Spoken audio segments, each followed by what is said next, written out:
fazer uma leitura nesta noite. Está lá no livro de 2 Crônicas, capítulo de número 29, no versículo de número 1.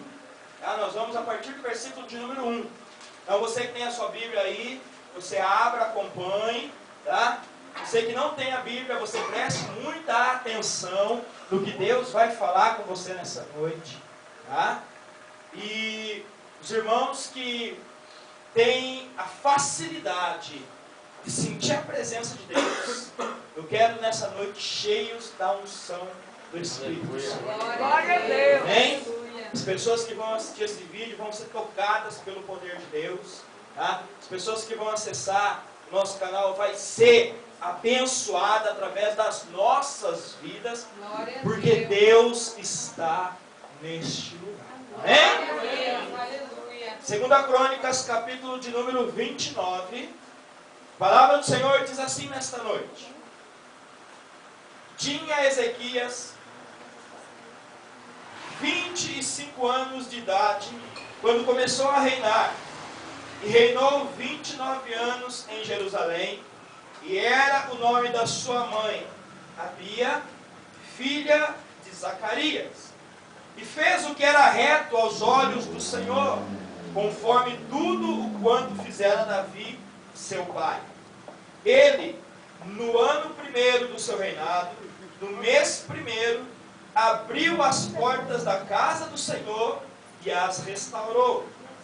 E trouxe os sacerdotes e os levitas e os ajuntou na praça oriental. E lhes disse: ouvi-me, ó levitas, santificai-vos agora e santificai a casa do Senhor, Deus dos vossos pais, e tirai do santuário as imundícias, porque nossos pais transgrediram e fizeram o que era mal aos olhos do Senhor nosso Deus, e deixaram e desviaram o rosto do tabernáculo do Senhor e lhe voltaram as costas.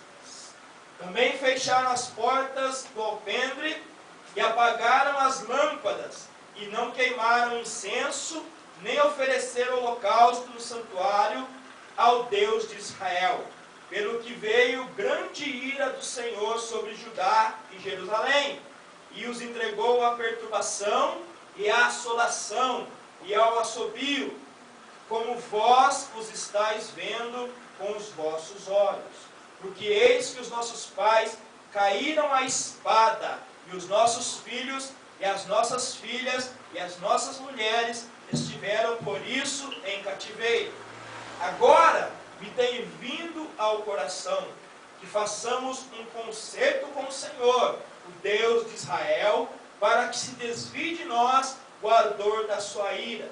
Agora, filhos meus, não sejais negligentes, pois o Senhor vos tem escolhido para estardes diante dele, para o servirdes e para serdes seus ministros e para queimardes o incenso.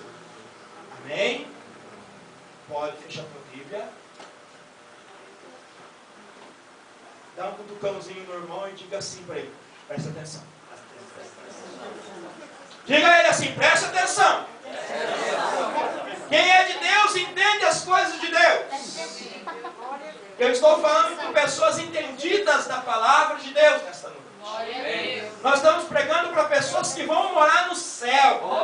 Estamos pregando para pessoas que foram separadas, foram escolhidas, tiveram o privilégio de ter os seus nomes escritos no livro da vida. O teu nome está escrito no livro da vida e ninguém pode apagar, amado. Porque o Senhor tem um compromisso com você. Amém? Vamos nos deter um pouquinho no texto que nós acabamos de ler.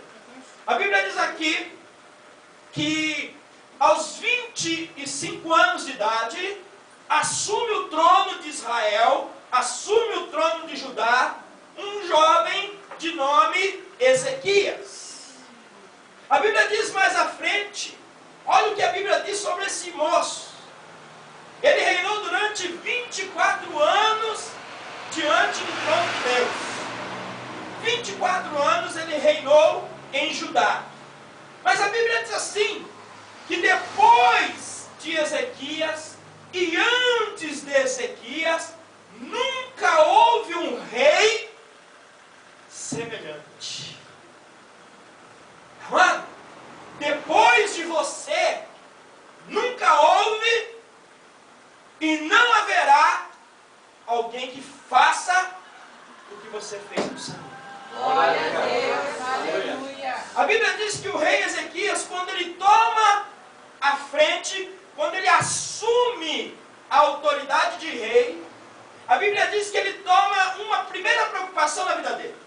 A Bíblia diz assim, que no primeiro dia, no primeiro mês, ele chega dentro do seu palácio, e a primeira preocupação de Ezequias é: como está a casa de Deus? Amado, qual é a preocupação do teu coração? A preocupação do teu coração é o trabalho que você tem que ir amanhã? A preocupação do teu coração é as contas que você tem que pagar? A preocupação do teu coração é a cartinha que chega lá e você fala assim, é cobrança? A preocupação que você tem é como que está o seu namoro? É como que está o teu casamento? Qual é a primeira preocupação que você tem na tua vida? A Bíblia diz que numa certa vez, quando os pais de Jesus foram a prestar o censo, que era obrigatório eles irem lá e prestarem o censo, eles estão voltando, já 3 dias depois que eles estão voltando, eles dão falta do filho. Depois de 3 dias. Porque para eles olhavam e falavam assim, Jesus deve estar com os primos, Jesus deve estar com os parentes, ele vem vindo. Quando eles encontram os parentes, eles veem que Jesus não está no meio, e eles se preocupam, e eles voltam para a cidade e vão procurar Jesus. Chega na sinagoga, chega no meio do templo, chega no meio dos doutores, está lá Jesus assentado, conversando com os doutores da lei. E quando Maria e José chegam para ele e perguntam, Jesus, o que está fazendo aqui, Jesus? Jesus vira para eles e diz assim, eu estou cuidando dos negócios do meu Pai. Aleluia. Estou cuidando das coisas de meu Pai. Glória a Deus. Amado, quando Ezequias assume o trono, no seu coração bate, no seu coração queima, no seu coração inflama o desejo de consertar a casa de Deus. A Bíblia diz que a primeira coisa que ele faz, ele abre as portas do templo e restaura aquelas portas. Talvez você não esteja entendendo ainda, porque você não sabe como estava a situação do povo de Israel. Amado, o povo de Israel, ele vinha vindo de uma degradação, ele vinha vindo de um apodrecimento espiritual, ele vinha vindo de um abandono de fé. As coisas que eram do Senhor, eles deixaram de fazer. Amado, é muito perigoso quando a gente deixa de fazer as coisas para Deus. Muitas vezes a gente acha que o primeiro sinal de esfriamento espiritual é quando a pessoa deixa de vir na igreja. Mas o primeiro sinal de esfriamento espiritual é quando a gente deixa de sentir falta, quando a gente deixa de sentir necessidade de estar na casa de Deus ou de fazer as coisas para Deus. Você tem que cuidar das coisas do teu Pai. Você foi chamado para cuidar das coisas do teu Pai. O rei chega diante do povo, o rei chega diante dos ministros e fala assim, primeiro passo, primeiro decreto meu como rei, vamos restaurar a adoração ao Senhor. Glória a Deus. Glória a Deus. Amado, ele tinha tanta coisa para ele se preocupar. Amado, talvez você tenha tanta coisa para se preocupar na tua vida. Mas a primeira coisa que você tem que se preocupar é como anda a sua vida com Deus. Aleluia. Como anda a tua intimidade? Como anda o teu relacionamento